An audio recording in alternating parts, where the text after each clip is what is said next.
Hi guys, today I'm going to explain to you the uses and function of each chess pieces and the proper game setup in a game of chess.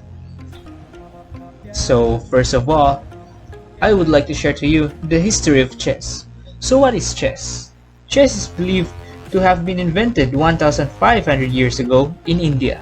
The game has changed only slightly since then with the advent of the queen in the 15th century and some minor movement adjustments in the 1800s. So what is the goal of chess, or how can we win a chess game?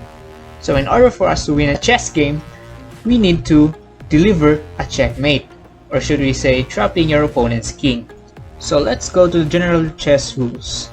So it is indicated there that white is always the first one to move, or the first player to make a move, because players take turns alternately moving one piece at a time. Movement is required if a player's turn is to move and he is not in check but has no legal moves. This situation is called a stalemate and it ends the game in a draw. So each type of piece has its own method of movement. So later I will explain to you, or I will teach you the movement of each type of piece. The chessboard is made up of 8 rows and 8 columns for a total of 64 squares of alternating colors. Each square of the chessboard is identified with a unique pair of a letter and a number. The vertical files are labeled A through H, while the horizontal ranks are numbered from 1 to 8. So as you can see here, the vertical files are labeled A through H, while the horizontal ranks are numbered from 1 up to 8.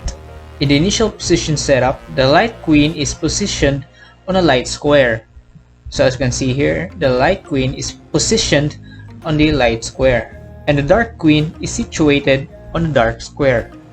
So right here, as you can see, the diagram below shows how the pieces should be initially situated. So this is my diagram, as you can see in our screen. So now we're going to talk about the chess piece moves. So as you can see here, I lifted up the king, and the king can move exactly one square horizontally, vertically, or diagonally. At most once in every game, each king is allowed to make a special move known as castling, but here in the Philippines, it is commonly known as in Rook. So castling, or what we call here in the Philippines as in Rook, is the only time in the chess game when more than one piece moves during a turn. This chess move has been invented in the 1500s to help speeding up the game and improving balance of the offense and defense. During castling, the king moves 2 squares towards the rook, and the rook moves to the square through which the king has passed. So castling is only permissible if all of the following conditions hold. So number 1 condition is neither the king nor the rook involved in castling may have moved from the original position. So the king and the rooks, or the rook that you want to do the castling, must not move from their original position. So this is the original position of 2 rooks and our king. So the second condition is there must be no pieces between the king and the rook. So as you can see here, there are no pieces left beside the king and the rooks. So it is blank. So the king may not currently be in check, nor may the king pass through or end up in a square that is under attack by an enemy. So in order for us to do this castling or in Rook, the king must not be threatened or in check. So the king, for example, if the king is threatened by the queen or in check by the queen, we cannot do in Rook. So in order for us to do in Rook, the king must be safe. So first, the rook must go near beside the king. So we can use either of these rooks, but I will use this one as this is more effective, because this rook is closer to the king. Because if we will use this rook, the outcome will be like this. and this block right here is open for the king to be threatened. So what we will use is this one, because if we will use this rook there, the defense is super tight. So in order for us to do in rook or castling, we must move the rook beside the king and put the king on the right side of the rook if we use the rook that is on the block letter H or H1. But if we will use the rook in A1, then the king will go to the left side of the rook. That.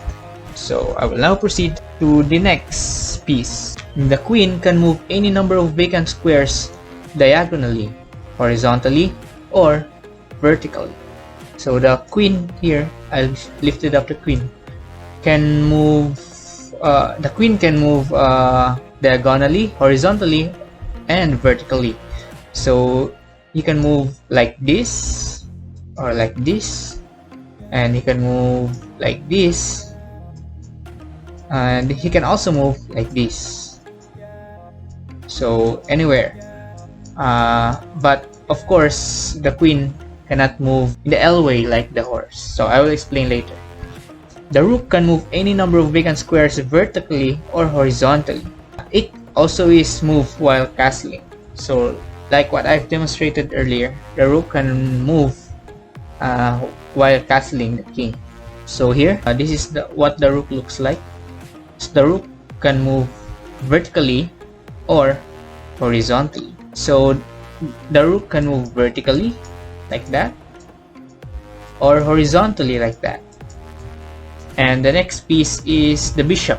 So this is the bishop. I lifted up the bishop. The bishop can move any number of vacant squares in a diagonal direction. So the bishop can move diagonally like this. Next is the knight, or commonly known as the horse. So the knight can move one square along any rank or file and then at an angle.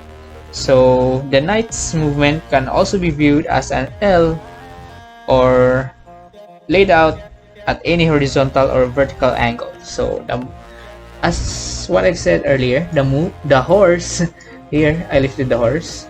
The horse can move in an L shape like this. So that's an L shape, right? An L shape, and also like this, like that. So the horse can move here, here, or here. The horse can also move here. So the next is the pawn.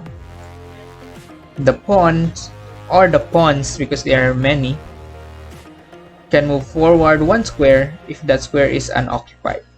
If it has not yet moved, the pawn has the option of moving two squares forward, provided both squares in front of the pawn are unoccupied.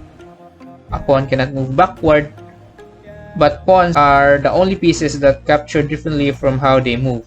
They can capture an enemy piece on either of the two spaces adjacent to the space in front of them. So the pawn is also involved in the two special moves called Unpoissant and Promotion. So what is Unpoissant? Unpoissant, or what is commonly known here in the Philippines as pass pawn, may only occur when a pawn is moved two squares on its initial movement. When this happens, the opposing player has the option to take the move pawn en passant as if it had only moved one square. This option, though, only stays open for one move. The en passant move was developed after pawns were allowed to move more than one square on their initial move. The idea behind this rule was to retain restrictions imposed by slow movement while at the same time speeding up the game. So I will show to you how en passant works.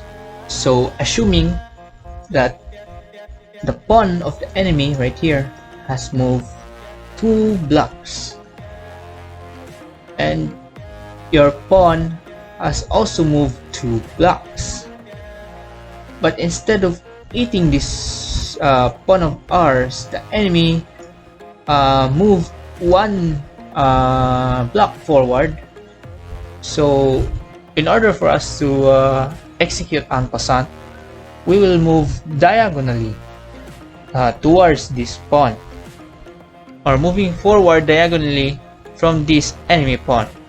So if we go like that, then this pawn will be eaten, because that pawn has the opportunity to eat the white pawn, but he passed right through it. So for this pawn to eat this enemy pawn, you need to use the move Unpoissant. So that's how it works. The next one will be the pawn promotion. If a pawn reaches the opponent's edge of the table, it will be promoted. The pawn may be converted to a queen, rook, bishop, or a knight, or which the player desires. The choice is not limited to previously captured pieces, thus it's theoretically possible having up to 9 queens or up to 10 rooks, bishops, or knights if all pawns are promoted.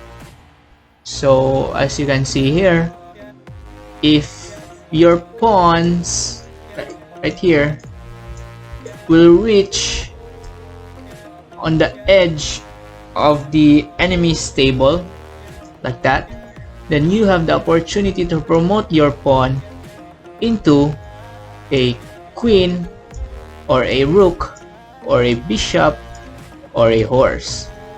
So that is how promotion or pawn promotion works. So guys, lastly, I will introduce to you the chess clock. The chess clock consists of 2 adjacent clocks with buttons to stop one clock while starting the other. So the 2 clocks never run simultaneously. The purpose of chess clocks is to keep track of the total time each player takes for their own moves, and ensure that neither player overly delays the game. I will show to you now a picture of what a chess clock looks like. So here is a chess clock, guys, and that would be all. I hope you learned something from me, and I hope that you can play chess better after watching this video. So good day and God bless.